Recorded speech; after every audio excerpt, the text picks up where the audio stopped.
Alors, vient de paraître dans la collection Poche des éditions Verdier La Petite Lumière d'Antonio Moresco.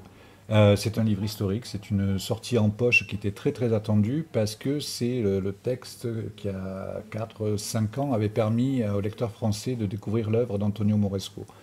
On a su par la suite que c'était l'œuvre d'Antonio Moresco était beaucoup plus vaste et que, au milieu d'un très grand livre qu'il comptait écrire, il avait senti une espèce d'urgence qui l'avait amené à abandonner temporairement son projet pour écrire ce court texte qui fait 200-250 pages et qui est absolument sidérant.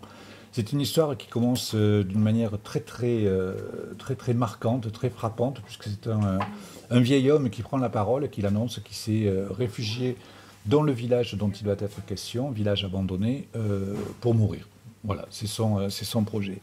Sauf que au fur et à mesure de ses méditations, de son observation de la vie de son écosystème, de la vie de ce village abandonné, des traces des anciens habitants, il va apercevoir le soir, chaque soir, une petite lumière qui se déplace dans la forêt d'en face, de l'autre côté de la vallée, dans une pente très très aride. Et tout le livre, évidemment, va tourner à se demander qu'est-ce que c'est que cette petite lumière, et comme on est des lecteurs qui savons un peu comment fonctionnent les bouquins, quand est-ce que le vieil homme va se décider à aller voir ce qu'il en est et à aller se rendre compte sur place. Et là commence ce dont je ne peux pas vous parler tellement la surprise est immense, magnifique, et une surprise qui va nous mener en droite ligne vers une fin extrêmement mystérieuse, belle et poétique. C'est un livre qui a frappé à l'époque où il est sorti tous les gens qui l'ont lu.